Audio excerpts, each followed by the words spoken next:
Hey friends, welcome back to the Good Life Podcast. I'm your host, Michelle Lamoureux. I'm a podcast coach, a life coach, and the author of Design a Life You Love. This is a show for midlife women who want to live happier, healthier, and more meaningful lives. Today on the show, we're exploring whether nutrition, what you eat, could actually reduce menopausal symptoms, even if you are taking HRT.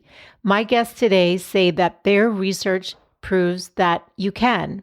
You'll be hearing two voices on the show today. One is Professor Sarah Berry, who is a professor at King's College London and has run more than 35 human nutrition studies. She's the chief scientist at ZOE, the Science and Nutrition company, and she's the lead nutritional scientist for the ZOE PREDICT study, which is the world's largest in-depth nutritional research program and leads research across menopause, microbiome, and sleep. You'll also be hearing from Dr. Federica Amati, who works as head nutritionist for the Science and Nutrition company ZOE and holds a PhD in clinical medicine research from Imperial College London. She also has a master's in public health and is an Association for Nutrition accredited nutritionist.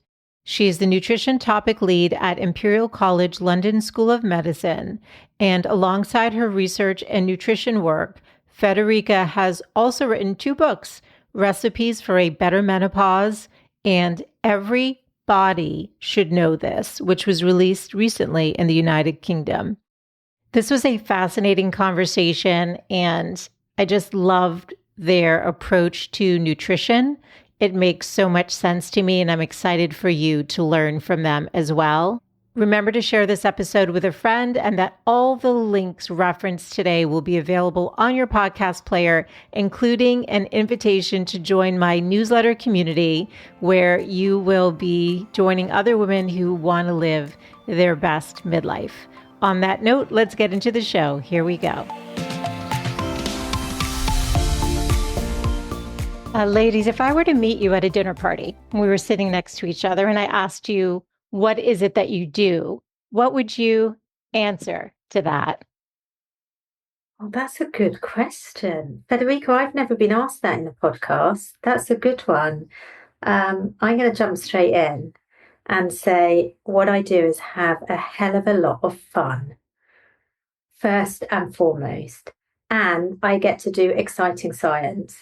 If I was then asked to expand it, I would say I get to research the relationship between diet and health.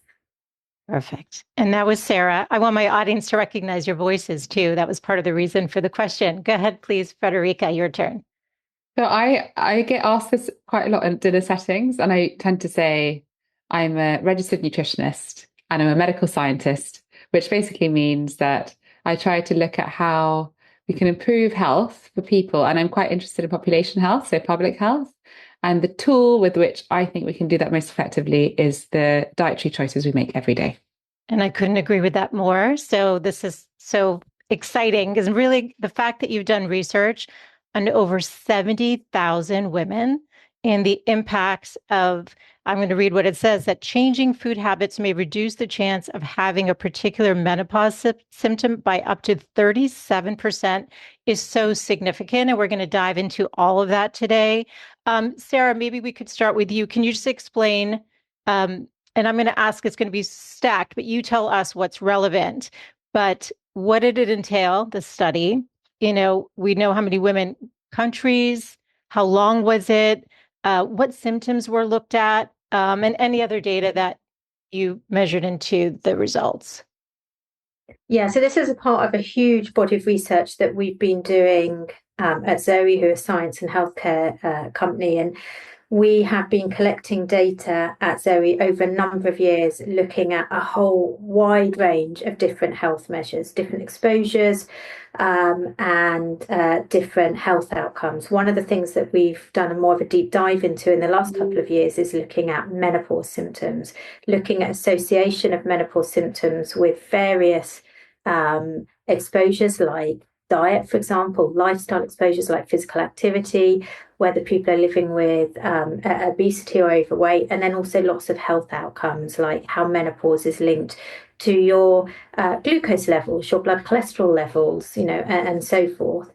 And we've been able to collect a vast amount of data because we have the ZOE research platform, which is our ZOE Predict research platform, which is a phenomenal gold mine, and it's like Federica and I often talk about it as being like research on steroids. It's just like, for scientists like me, it's going into the best candy store in the entire world and stuffing my face. Not suggesting that everyone should do that. And so we've been collecting all of this data. We collect this data at a single point in time on a huge amount of people. So we've actually got it on about 200,000 people. 70,000 of these are our peri and postmenopausal individuals. Okay. So this data that we have at that point in time is data on the types of symptoms you have, the impact that the symptoms have on your quality of life, as well as really in-depth data on people's diet and lifestyle. And then we've also followed a smaller group of individuals and analysed data as to how, if you follow the ZOE program, which is this personalised diet lifestyle program, if you follow the ZOE program, how that also impacts your menopause symptoms. And this is where we see that phenomenal 35% reduction. And this is in a smaller group of 4,000 individuals. And the kind of data we've collected is on 20 different symptoms. So I know that it's now recognised that there's more than 50 symptoms, and we know that estrogen affects nearly every cell in our body. Nearly every cell in our body has estrogen receptors, hence it makes sense why there's so many different symptoms. What we wanted to do is make everything we do at ZOE as user-friendly as possible so that we as scientists can collect the best data, because if we overburden participants, they're not going to complete questionnaires. So based on previous published research and also what we have learned along the journey, we asked questions on what we believe are the 20 most common symptoms. So things like sleep disturbances, headache, brain fog, memory loss, fatigue, weight gain, dry skin, joint pain, irritability, low libido, etc. So we asked for 20 different symptoms. And then every single one, we asked, do you have one of these symptoms? And if you do, can you grade on a scale of 0 to 5 how much they impact your life? And then out of that, we can tell them, we can look at how prevalent each symptom is, how impactful each symptom is. And we also generated something called the Meno scale. And this is what Federica and I are really excited about. And this is a single score. It's a single scale. And what this does is it takes all of that data where we have the 20 different symptoms graded 0 to 5, and you can get, as an individual, a score out of 100, because obviously 20 times 5, you get to 100. It's a free access, open access online tool. It's on zoe.com/menoscale. Anyone can go and access that. And I think it'd be lovely maybe later for Federica and I to dive a bit more into what the Meno scale is all about. Yes. It's built on all of this data that we've got. It's built on our understanding of the most common symptoms, of the impact they have on your quality of life. And then I think something that is really exciting that's come out of this data, and from us talking to people as well, is also realizing, do you know what, the symptoms that people typically think of when you think of menopause, or the symptoms that especially well studied, i.e. how does this dietary supplement impact symptoms, the hot flushes and the night sweats, we actually find they're the least common. And it's really interesting. Federica, I don't know if you found this, but of nearly all of the podcasts and people that I've been chatting to, most of them people have said, yeah, I might have had 1 or 2 hot flushes, but actually that's not a problem. It's so true. Like, I think often women will say that their first thing that happened will have been like a night sweat, and they would have drenched the bed, but then actually that wasn't the thing that bothered them going forward. And what shocked me, Sarah, was the proportion of women post-menopause who still reported over 12 symptoms was huge. It was like 66%. I was shocked, but I work with women going through menopause as a nutritionist, and I was actually shocked at that statistic. And the other thing that I found really surprising and enlightening, because to your point, Sarah, everyone's like, oh yeah, hot flushes, night sweats, that's the main thing. Actually, none of my clients say that. They're all like, that is the least of my worries. But the postmenopausal symptom burden. And also the thing that I found really surprising was that of all the women that you looked at in the study, Sarah, pretty much 100% of women had at least one symptom.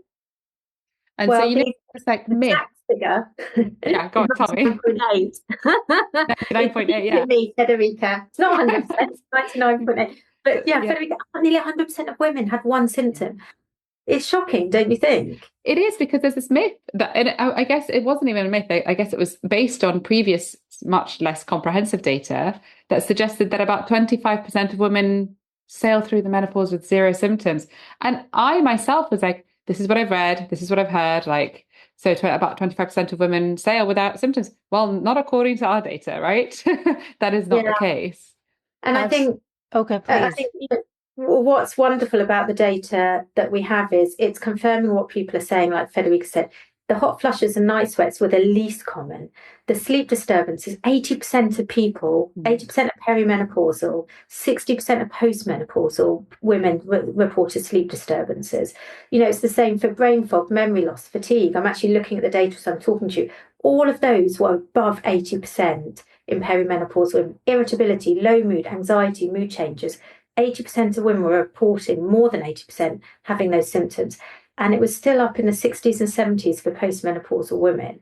And something else, actually, going to your point, Federica, on it being surprising that, you know, so many people are still having it postmenopausally, these different symptoms. What we also looked at was according to how many years you are past your menopause, so that, you know, point in time that's 1 year past your last menstrual period. What we found was that every 5 years, yes, you're getting this stepwise reduction in symptoms. But even like 10, 15 years later, the symptoms are still highly prevalent. People are still getting symptoms. Wow. Is that what prompted you to do this study specifically on menopausal women, based on the fact that you do bridge the science and the nutrition? Were you just trying to help a new cohort navigate this? Because I'm actually so surprised to hear that 66% of women are experiencing those symptoms post-menopause. I thought there was sort of a light at the end of the tunnel. And so that's surprising to hear that. Yeah, I mean, we set out on this journey of looking at menopause as part of this huge program of research we're doing, which aims to disentangle why we all respond so differently to food. There's a growing awareness in nutrition science, as there is you know, in anything related to lifestyle and health now, that actually one size fits all doesn't necessarily work for everyone, that we all respond very differently. So the research that we started 7 years ago, the ZOE PREDICT research from 7 years ago, was with the aim of disentangling what is it that shapes how we respond to food? What is it that shapes why I might respond differently to Federica versus how you might respond? If we can understand that, disentangle that, and then predict what's the best food for you, Federica, and myself, then we can give that targeted and optimal advice. And as part of that research, what we noticed is that, yes, it differs depending on your age or your sex or, you know, so many hundreds of different factors. Your microbiome, for example, is so important. But we also found that there was big differences depending on your menopause status, depending on whether you were pre, peri, or post, in lots of health outcomes, whether it's your inflammation, your blood pressure, your you know, glucose levels, your cholesterol, etc. And that set us along the path of, okay, we need to look at this more. And given that, you know, the goal for us is to be able to enable people to make the smartest food choices for them as an individual, we then decided, well, let's look at symptoms. When you think about menopause, most people think about symptoms. We've been interested in the disease side of things, as in increased disease. And that set us on the journey of looking at this. Yeah, I think it's so important. Federica, did you want to add something to that? No, I was just going to say that it's exactly what Sarah said in terms of, you know, you often associate research into menopause with what are the increased risks that women have. Postmenopause is like, oh, and then suddenly our heart disease risk goes up and this goes up. And it's all a bit, first of all, it's quite long reaching, but also it doesn't really talk about how do you navigate the real symptoms that people have during the change, which I think, at least in my experience of working with women at this time, like, yes, they're like concerned about their heart disease risk, but they also just want to be able to cope with what's going on right now.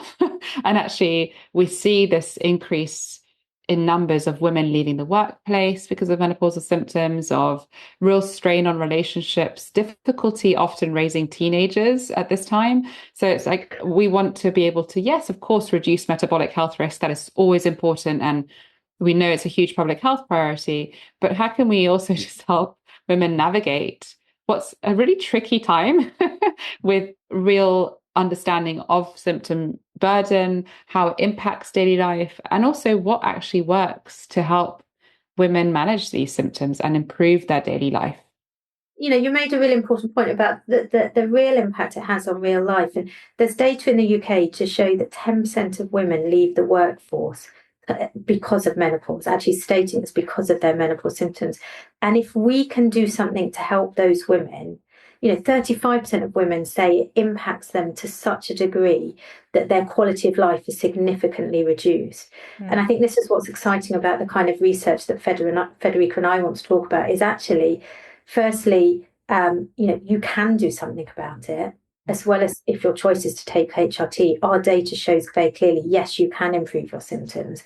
And then what we're particularly excited is about you can also monitor it. One thing that we say in science is if you can't measure it or you can't track it, how on earth can you change it? Which is why we're excited to talk to you also about the menoscale, as well as the way that you can reduce your symptoms. Okay, I want to unpack a few things that you covered. As a 53-year-old perimenopausal woman who is just now, I think the last 2 months, experiencing the irritability, the restless, sleepless nights. I haven't had any of that. It sort of just came on out of the blue. What you're doing is so significant because without this education, so many women feel helpless, they feel hopeless, they don't understand. And I don't know what is going on in the UK, but here in the US, oftentimes women feel gaslit. They go to their provider, the providers don't have the adequate training. So they just write them a prescription for antidepressants and sort of write it off and just say, we'll just deal with it. This happens. It's like tough it out kind of mentality. And yeah, I'm Gen X. I think, a lot of the women doctors that I've had on the show have also said, I think it's time for a new way to do this. And so the nutritional piece, though, is not a piece we've covered before. And I think it makes so much sense. What we eat impacts our health. We know this, but we often don't know how to approach it. So you talked about sort of a bio-individual approach to it. So explain how, Federica, maybe you could start here. How does the nutrition piece come in and how do you measure that for the women who go through it? So what we do at ZOE is we use a personalized nutrition program. And what this means is that it's based on specific health markers and metrics that we collect in the testing phase of the ZOE membership. So you receive a kit at home and it has these amazing cookies, which Sarah formulated, that are designed to clinically evoke a metabolic response. Essentially, they're high in fat, they're high in sugar. And they're yummy, aren't they, Federica? I actually quite like them. It's terrible. So I think they're better than the muffins were. Most people aren't keen on them, but they're not there as a culinary delight, are they?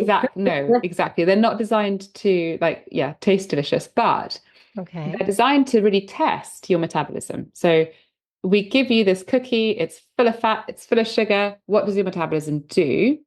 And we measure the response to this using a continuous glucose monitor and a Tasso device, which basically collects some blood from your arm after a certain number of hours, because there's your blood fat and blood sugar are both moved out of your bloodstream into storage units and cells in a way to help protect the damage that would happen to a vascular system if they stayed high, right? So we all know this insulin is a really important hormone for this, released by the pancreas.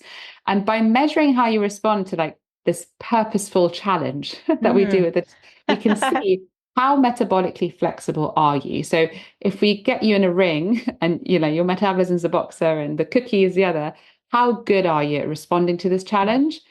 Is your body well equipped to really respond and keep your body and your metabolism happy, basically? That's in simple terms. And once we get this data from the cookies, so there's breakfast cookies, lunchtime cookies, we collect gut microbiome sample by sending off a sample of poop to the lab. Okay. And your gut microbiome composition also gives us an indication of like what your dietary intake is like. How many good microbes are you fostering in your gut microbiome? Like how many happy, healthy, fiber-loving bugs do you have? And the ones that we look at to formulate our score are ones that we've seen from our database, which is now the largest gut microbiome database that has been sequenced in the way we do in the world. Oh. And we can see like how these gut microbes are aligned with health outcomes of interest. So visceral fat deposition or good blood sugar control or better cardiovascular health. And we can map this out and say, okay, your gut microbiome score is really supporting your health, or actually it's not. And now the UK and the US are incredibly similar, Michelle, in that we don't have a very good food environment. The majority of our calories come from ultra processed foods. So I don't think I knew that, actually. Oh, yeah. So over 50% of calories in the UK and the US come from ultra processed foods. And in different age groups, it's actually a bit worse. So depending on how old you are. Yeah.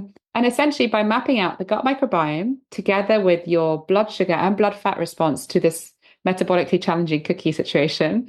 And we also do a food frequency questionnaire that we validated. So we understand what your normal dietary pattern looks like. Yeah. What do you normally eat?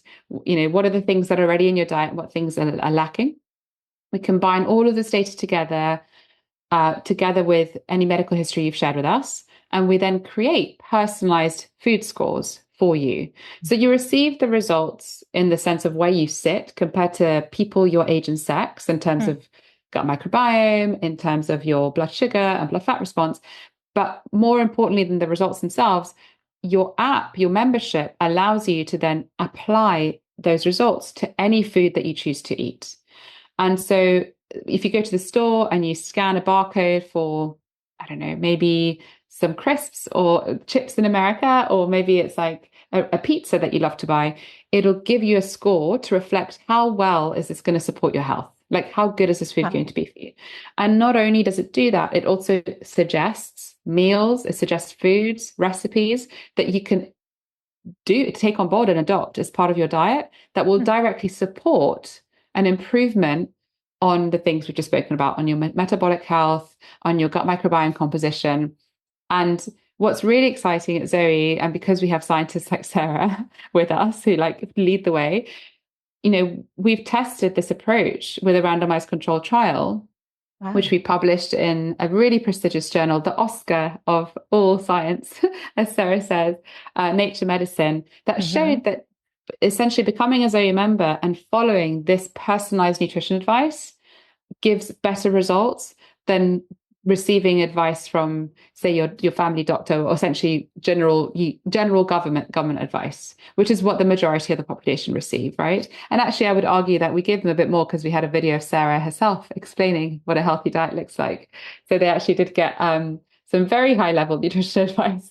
And it was fascinating to see the results of the trial, because within 18 weeks, the participants had improved several metabolic health markers, including waist circumference, which is a really key one when we think about visceral fat and the fat deposited around our bellies. Yes. But not only did we see that, I get excited by the soft science, where we actually asked participants, we said, how do you feel doing ZOE, right? So how was your energy? Did it improve? How was your sleep? How's your mood? And actually, how hungry were you while you were doing this? Because automatically, when we think about a dietary intervention that leads to like decreased waist circumference and improved blood fat markers, we think, oh gosh, I must have been hungry. And actually, what we found was that the ZOE participants, compared to the control group, were less hungry, better mood, better sleep, and better energy. So honestly, like it's just really wonderful to see. We took a science-first approach to design the personalized nutrition program, and we've taken a scientific approach to see whether it actually does the thing we want it to do. Like, does it actually deliver? And of course, our members and their feedback tell us that we're doing good work. But to have a randomized controlled trial to really show this in a gold standard, isn't it? That's the gold standard. It is, yeah, exactly that. So it's really exciting to see that and to be able to put some hardcore science results behind what we hear from our members every day. It's phenomenal. It's so cutting edge. And is this paralleled with the research that we're talking about today, too, in terms of the outcomes and the symptoms? And Yes. if so, tell us about the symptoms. Were there particular areas of the body, for example, the ones that the menopause symptoms that impact the brain, like the hot flashes or the brain fog or the irritability or like the joint pain? Were there, and did any of the data surprise you? Sorry, take it away. Yeah, so I think just to pick up on what Federica said and what you've just asked, Michelle, yes, there's overlap. So the program that Federica's explained, where we see significant improvement in health outcomes on people following this versus standard guidance, this is the program where we see this 35% reduction overall in menopause symptoms using our menoscale. This is where we've looked at these 20 symptoms and the impact that they have and how they differ pre and post, i.e. before you start the program, and how they differ post the program, and then look at how that change in symptoms relates to the change in diet that the program has initiated. And this is where we see these significant reductions. That overall is around 35%, but it differs from one person to the next. And that's really, really important to emphasize, that there'll be some people that get even greater benefits, but there'll be some people that just don't get the same amount of benefits. We see that there's other factors in addition to diet that's important, that your physical activity level is important. So people who are more physically active and start physical activity have a greater reduction in symptoms. We see that people, if they're living with obesity or overweight, they have a greater burden of symptoms and greater prevalence of symptoms. But we know if we just look at the changes in diet, that you get these large reductions in symptoms if you measure people. Now, it is important to say this isn't a crossover or controlled trial, that this is where we have asked people at the beginning and we have asked them at the end. This particular study, we don't have a control arm, but this is something we want to go away and have a look at. But it's supported by data from the few RCTs that have been done, that have taken this whole dietary approach, the kind of approach that Federica said that we take, where it's not just a single nutrient, a single food, a single supplement. There's studies that have shown if you follow a Mediterranean diet versus a Western diet, that you have a significant reduction in symptoms. Yes. So as scientists, we always want to see our data play out in other studies, which is interesting, confirms this. I think what I found really interesting was the size of the reduction, but that there was still a significant reduction in people taking HRT, because that really surprised me. They come from a lower symptom burden, Right. but even though they come from a lower symptom burden, we were still seeing about a 35% reduction in people taking HRT, which was similar to those in not taking HRT, really hammering home the important message that even if you are taking medication for menopause symptoms, there's still a benefit of following a healthy diet. Yeah. We also some people can't take HRT. I didn't mean to interrupt you, right? So then they can feel like there's something for them too, that they can control. Absolutely. For people not taking HRT, to think about physical activity. I know it's hard, it's a vicious circle. If you've not slept, if you're grumpy, you're feeling depressed, etc., you have low mood, then you're less likely to want to exercise, to try and maintain a healthy body weight. Again, I know that's incredibly challenging because, with menopause, you're changing where the fat is distributed. It's harder to lose the weight. And then on top of that are the symptoms that may make you less inclined to eat healthily, to exercise, etc.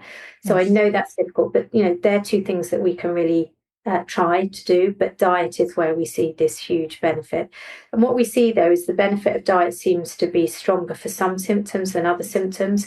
So we know that for the psychological symptoms, so that kind of irritability, low mood, memory loss, those sorts of things, that's where we see the biggest reduction. And that kind of fits into the randomized control trial that Federica talked about, where we also saw really big improvements in people's, energy, mood, and those kind of things.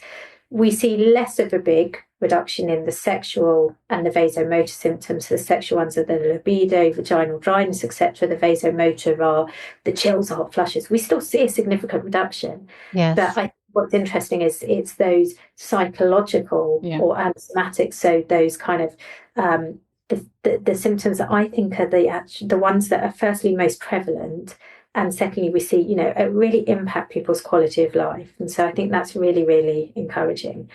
I do think, though, what's important to say when we talk about diet, and menopause is that there is no silver bullet. And I think that there's a term we use in the UK, I don't know if you've heard it in the US, called meno washing. That you literally, you stick the word meno in front of it and you can charge loads more, and everyone. So, it could be a menopause shampoo or a menopause face cream, or, you can sell a supplement that you might get in your, in your supermarket or your standard store that might only cost you a couple of dollars. Stick menopause in front of it, and hey, you can charge $20. So much truth, yes. And, it's $1 billion industry. And so I think what's really important is, I know this is a really boring message, although Federica will tell you some more exciting, interesting ways that you can improve your diet. But, it is a boring message, but it's about a healthy, balanced, plant-rich, unprocessed diet, that there isn't going to be just take this and whoa, you wake up and all your symptoms are gone. There is some evidence for a couple of supplements like soy isoflavones, because they act like estrogens. And if you want to, we can come back to that. But I think it's the basic principles of the diet that we encourage at ZOE that you need to be following, rather than hyper-focusing on one thing. And Federica explains the principles far more beautifully than I ever would. No, not at all. But Please, I think Federica. what you touched on, well, what Sarah touched on just now, where she said it's not exciting, but it's clear. But actually what we see online and a lot of the noise online points away from this very clear message that's very evidence-based. So what I see a lot is a hyper focus on a very high protein diet in women in perimenopause and menopause, because they've been told that their muscles are wasting away and they must eat loads of protein all the time. And then it's, and then they come and see me and they're pretty miserable and they're like constipated and they have brain fog and it's awful. And it's interesting because whilst like nobody denies the fact that yes, physiologically we are losing muscle mass from the age of 30 roughly onwards, and that it's really important to maintain healthy musculoskeletal mass as we age. We want to remain functionally independent. But crucially, right, the biggest driver for musculoskeletal health and to actually keep that moving is movement. So you can eat as much chicken breast as you like, but if you're not challenging your muscles and putting some pressure on your bones to stay strong, it's not going to happen. And the second, I think Dr. Stacey Sims is brilliant at talking about this. And the second thing is that just because we talk about a plant-rich diet, that doesn't mean it's low in protein. I think the biggest myth out there is that you absolutely cannot get a healthy, protein-rich, plant-based diet. And it's very obvious from very large studies, so the type of studies I love looking at, big public health epidemiological studies, where you see that people who have a plant-based diet, where they get most of their protein from legumes, so garbanzo beans and lentils and nuts and seeds and a variety of whole grains. And they will have some oily fish occasionally. So very much Mediterranean dietary pattern where there's space for oily fish, there's space for some meat, there's space for, fermented dairy products. But the majority of our plates are made up of a variety of plants. And it's these populations that live longer, healthier, independent lives. And so I would say that for me, even this core message is really important, Sarah, because a lot of people are still getting stuck on having very high protein diet that's very low in calories, which leaves very little room for the healthy fats and the plants rich in protein to actually make part of the diet. And so I think if women can hear this and feel a bit better about not having to hit outrageous protein targets that I've heard banded around. I worked with one lady once who was told to try and eat 2.2 grams of protein per kilogram of body weight. I can't do the conversion in my head for pounds right now, but it's either. But I know it's high. a lot. It's super high. It's well above twice the recommended amount. Yes. And she was, drinking disgusting protein drinks, and she was having sort of salmon for breakfast, chicken for lunch. It was outrageous, and she felt really sick. So we have to be really mindful to not be fear-based when we recommend dietary interventions specifically for groups like women going through menopause who are more vulnerable, because it is hard, and actually provide some evidence-based advice that is going to support their health now and in the long term, and bring them some joy. Sarah and I are both big fans of the fact that food is there to be enjoyed. It is literally one of the purest forms of pleasure. Right. And we're ruining it by making it really hard and by making it tricky and formulaic, and it doesn't need to be. You could not have said that more beautifully, and I couldn't agree with you more. And some of the advice I think is so confusing. And I asked a different doc and he was a functional medicine doctor because I thought maybe he'd have a different perspective. He said what you said about the Mediterranean diet and the plant-based. And I think of Dan Buettner's work, the Blue Zones. Yes, and the centenarians. All of that resonates with me. And also, we have taken the pleasure away from sharing a meal and eating and not going, this is bad food, this is good food, or I feel guilty I've had this food. We're taking all the joy out of it. So everything you said is so important. I'm just curious though. So tell me a plate, like a breakfast. What did you both have for breakfast today? Maybe we'll get an example today. Yeah. So today I had quite classic breakfast meal. So I love beans, not surprising. And I have these beautiful butter beans. So I got some butter beans. I put them in a pot in to cook warm them up, basically. They're jarred, so they're already really cooked, but yes. Warm them up. Cracked an egg in there, some cherry tomatoes, some spring onion. And then on top of that, I put some extra virgin olive oil and some of our Daily 30, which is this wonderful food supplement that we've created at ZOE. That's made up of over 30 plants, 5 grams of fiber, and it's rich in omega-3 ALAs from nuts and seeds and healthy polyunsaturated fatty acids. And it's tasty, it's crunchy and savory. Sprinkled that on top, ate that, loved my life, felt great. I love it. And so it's a quick meal, right? It takes 5 minutes to put together. Yeah. It sounds very complicated, Federica. So I'm so glad. I was just about to jump in. Whoa, how do you get to do that? So I am so glad you've said actually it's really easy. Oh, it's so, and I think often, especially with legumes and whole grains, it can really put people off because it sounds like a lot of work. But jarred and tinned beans, they're cooked. You can eat them straight. I do sometimes. Yes. Eat them straight out of the jar, right? So the only thing that needs cooking in there is an egg. And I think we can all agree that cooking an egg is fairly low lift.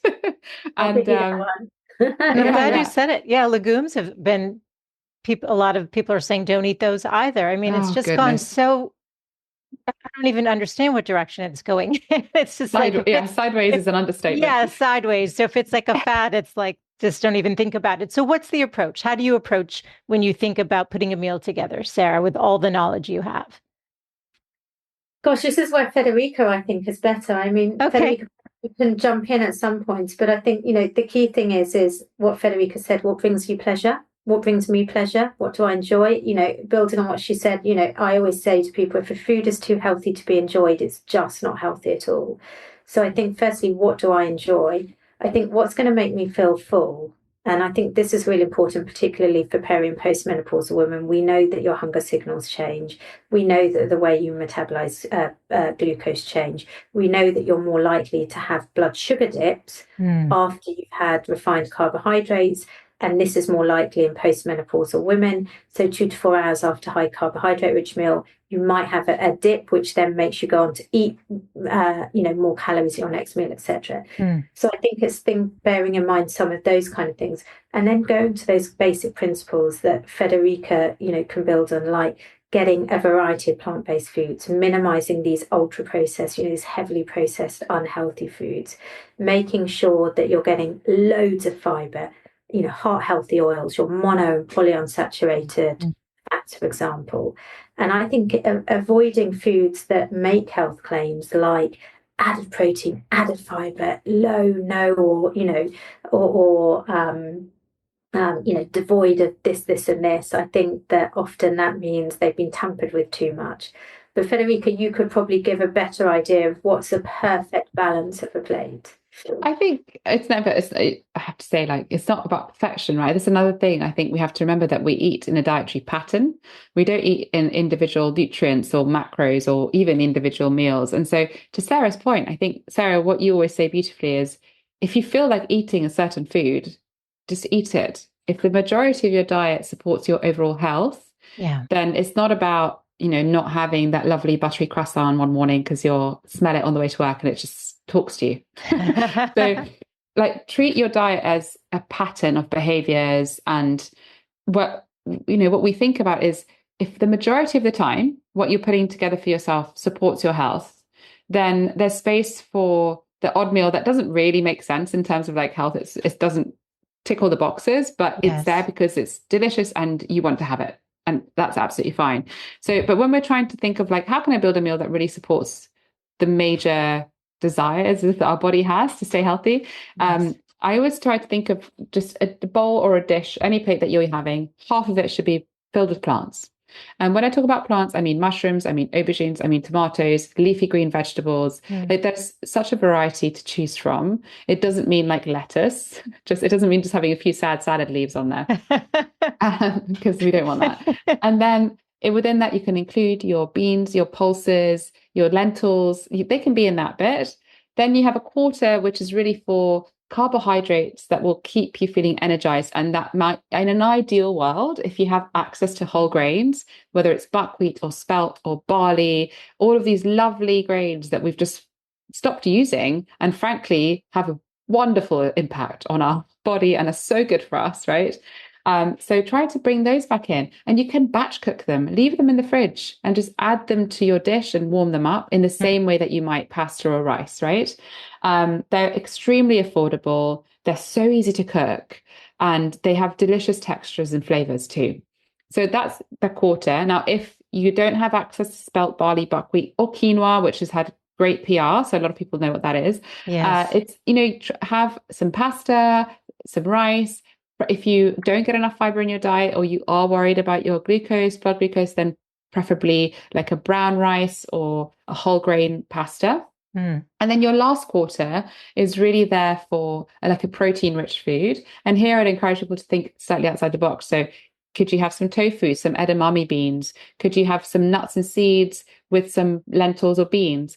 And then if not, oily fish, in my opinion, like based on the evidence we have, should be the preferred animal source. So oily fish is really good for us. Eggs are a really great source of protein as well. And they are nature's micronutrient. They have all the essential vitamins apart from vitamin C. So they're really good.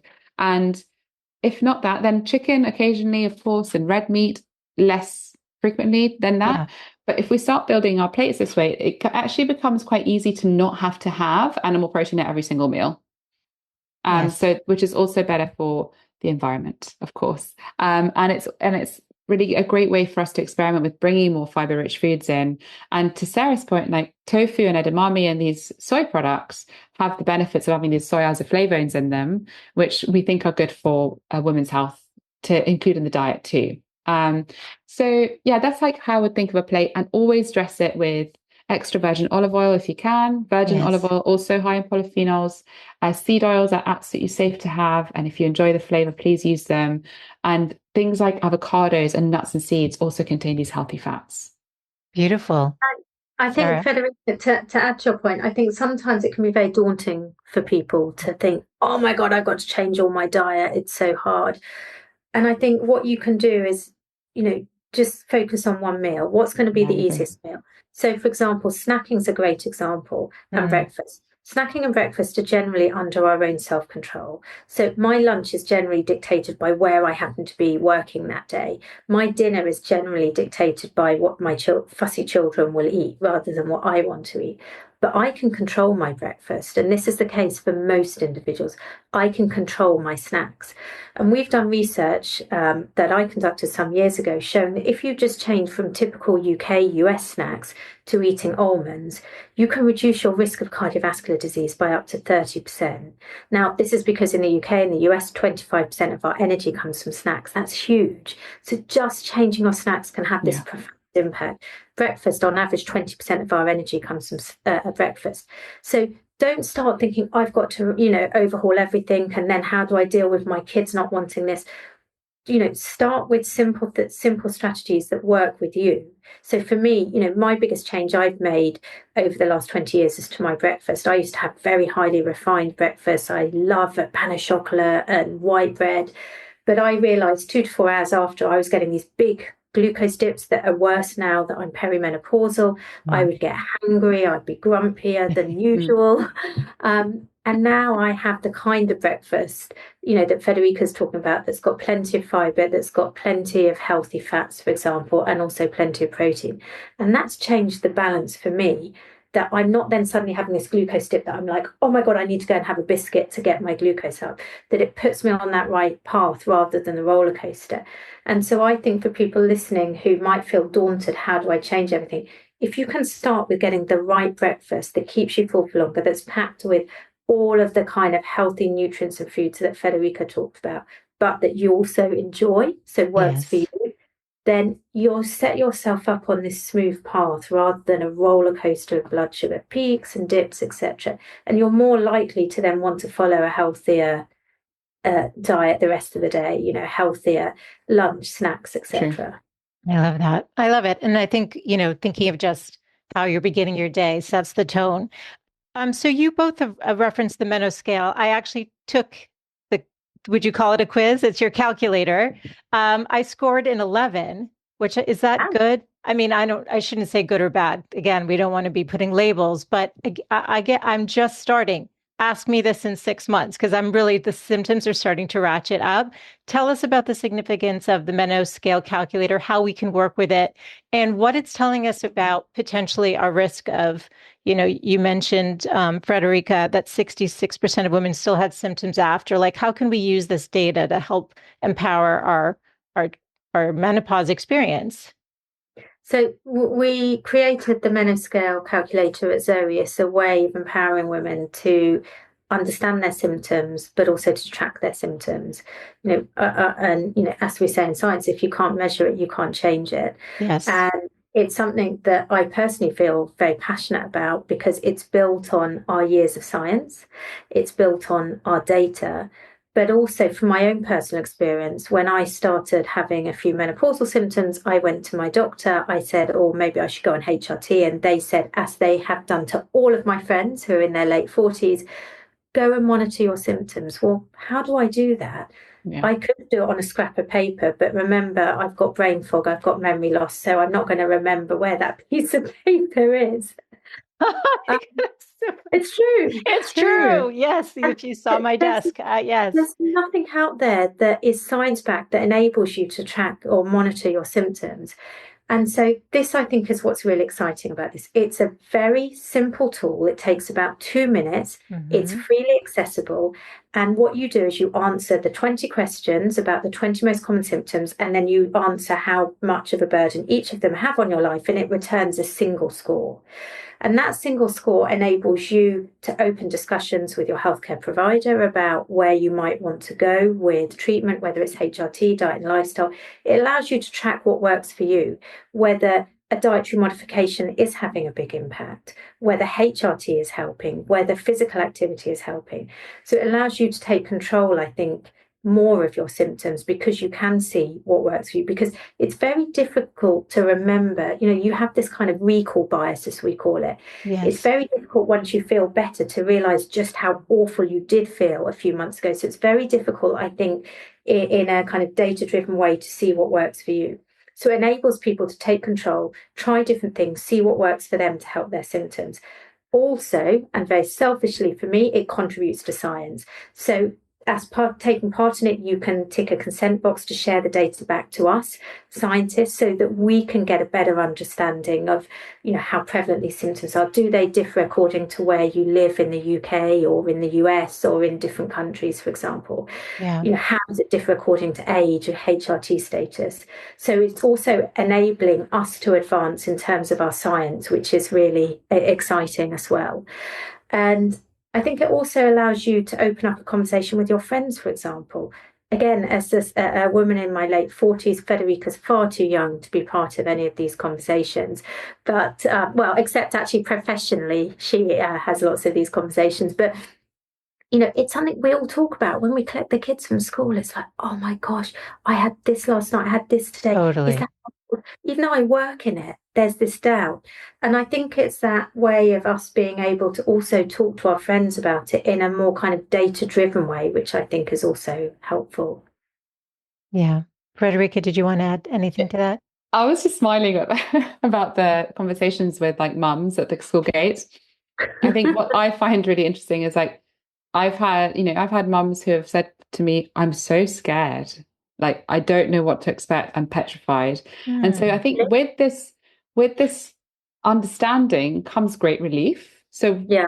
the Menoscale offers a real way for women to go through the questionnaire process and actually know that this is something that other women are experiencing. In fact, apart from the 0.2%, like all of us will go through at some point in our lives. Yes. And it's a real eye So opener. you're not alone, Federica. You're not alone. Yeah, you're not alone. And actually, it's okay. And now we have science to show you that actually, if it is impacting your daily life in a way that is disruptive, there are things you can do, multiple things, multiple tools at your disposal that can help you to prevent this. So if you're like myself, where it's like thinking about perimenopause in my close future, it's like, okay, how can I prepare myself as best as the science that Sarah is kindly doing allows?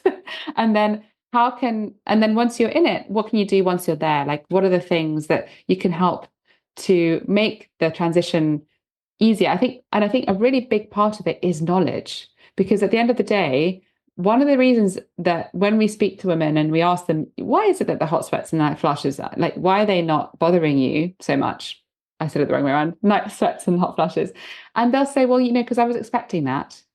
I knew that was that, like, we know about that one, right? Yes. But then the one that I always like to find surprising and find that people don't expect is like the rage.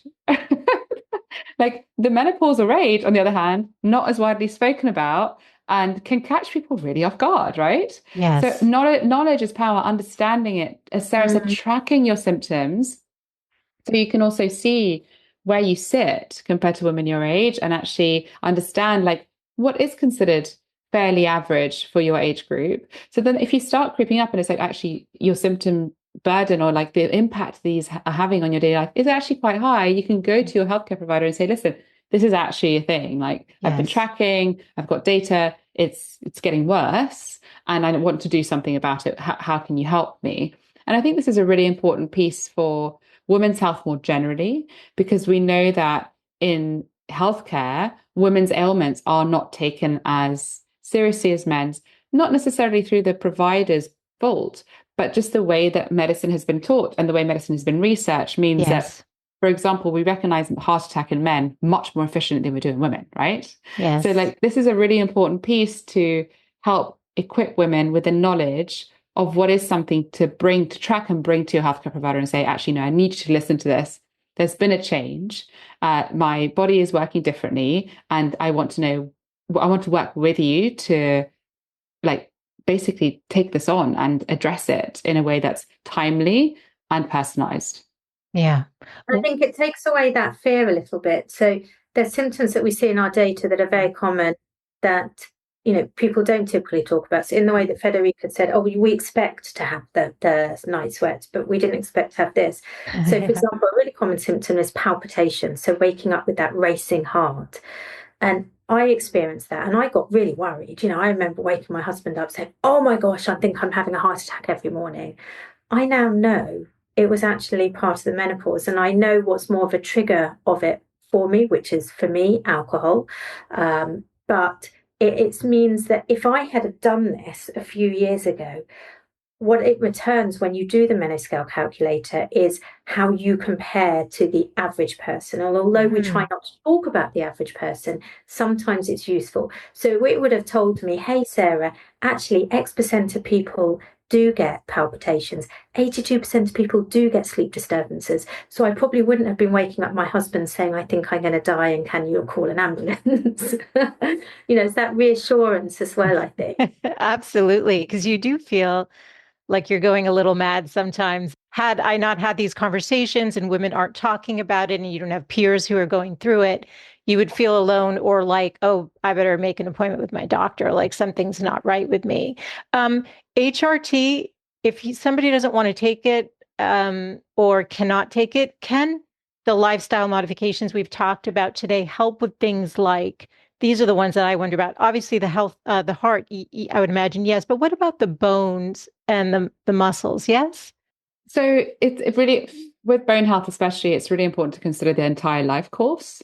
So actually, a lot of what will determine your bone health later in life is in early life exposures, so childhood and adolescence, and how that then tracks throughout your life. But what we do know, and this is actually not something that we have looked at directly ourselves, but from other people's science, other people's research, what is clear is that you can massively improve bone health and bone density and bone mineral density with the right approach to nutrition and physical movement, exercise.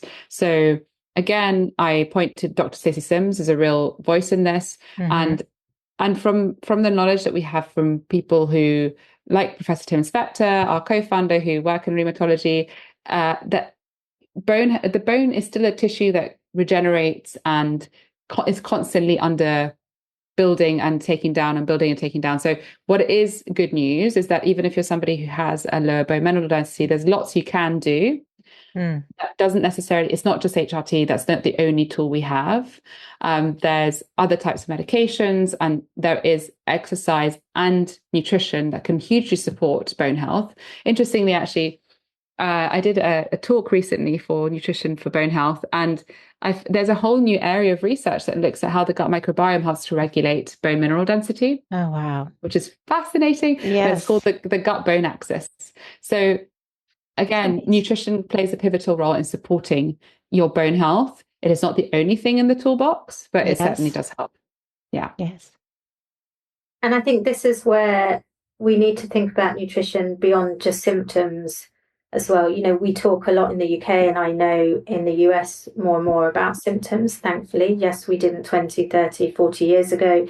Growing up, you know, you didn't talk about periods, you didn't talk about sex, and you didn't talk about menopause in our household. Yeah. And I think that's the same for most people my age. Yes. But fantastic that we're talking about this more, but we mustn't forget that there are also health issues that happen during menopause. One is this lots of problems with, you know, bone density, as Federica just talked about, but we also increase our risk of other chronic diseases.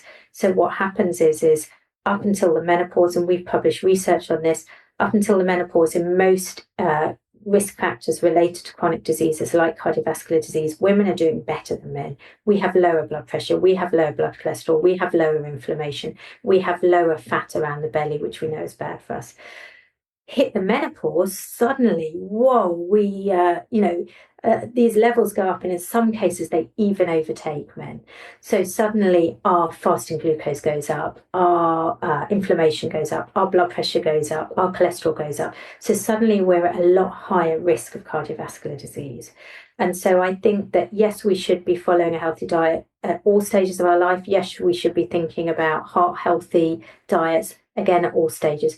But this is another point in time to really take stock and think, okay, how do I need to change my diet to also minimize this increase that I have in all of these intermediate risk factors, which are a part of the menopause transition? How do I make sure my cholesterol isn't going too high, my blood pressure isn't going too high, etc.?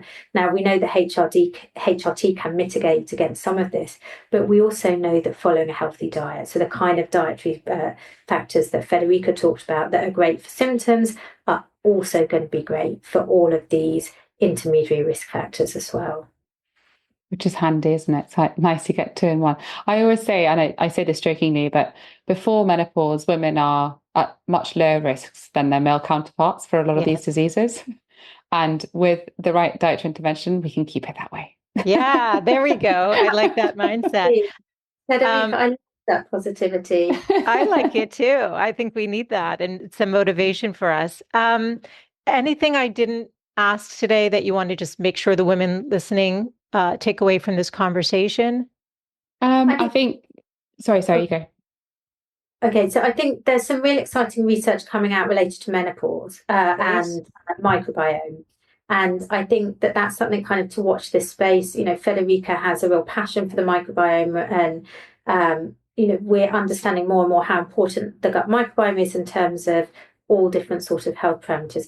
We've published research to show that the microbiome, we think, is playing part of a role as to the link between menopause and inflammation, and menopause and visceral fat, so the fat around your belly. So again, I think this is another kind of wake up to say, hey, look after your microbiome, eat the right foods for your microbiome. So those fiber-rich foods, polyphenols, plant-based foods, to make sure you're going into your menopause with the best microbiome. And we have some data as well to show that this may even be related to symptoms. It's something that's hot off the press. We're going to do a deeper dive into this, which will be really exciting. Come back on, please, if you haven't. Come share. Fascinating. It's something we need to do more analysis on, but there's some early signal to show that actually microbiome composition might also be linked with the number of symptoms and the impact that symptoms have as well. So it's just pointing again in that direction that, we need to be eating those foods that also make our bugs really happy. Yeah. And we lose a lot of those good bugs. I learned from watching a presentation you did, right? We lose it as we get older. I think, Federica, was that from your presentation or interview on the ZOE podcast? Yeah. Yes, exactly. So it's not that we lose it, it's that it's more that it changes like its flexibility, essentially. And I think what's really useful maybe for your listeners is also we talk a lot about menopause, and we have these different specialists on our ZOE Science and Nutrition podcast. So there's some really great episodes with like Stacey Sims, as I mentioned. She talks a lot and it's really useful. And also, when you sign up to do your Menoscale calculator, you receive a free menopause nutrition guide, which will be just sent to you, which we designed together. And it has just a lot of these tips that we talked about in a way that you can take, like print off and keep at home, essentially, which hopefully will be very useful as well.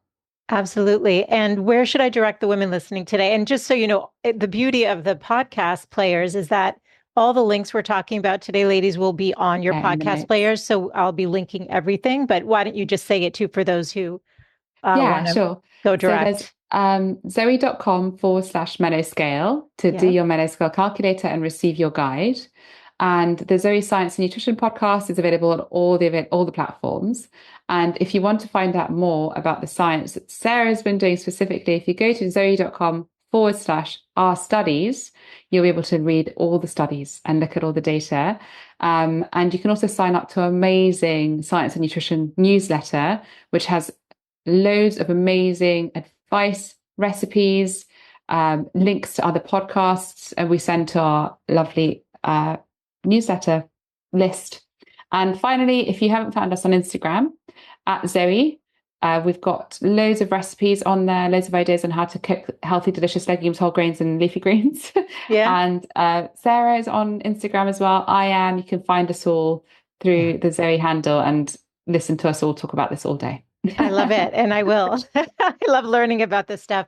Truly such a pleasure being with both of you. I appreciate the work that you're doing. It's so vital. And it's also just common sense. You're just kind of bringing back the common sense to nutrition. And one of the big takeaways was just the enjoyment of food again, because I imagine that also helps how we metabolize it if we're not stressing about it, right? And listen, our generation, and specifically like women entering menopause now, God, we have been through all the diet culture. So it's time that we put that down. Yes, I love it. Focus on enjoying the food and away from, oh, we mustn't eat that, or like the cigarette and coffee diet. I mean, gosh, I just can't. So let's just close that chapter and move on back to enjoying food, I think. Yeah.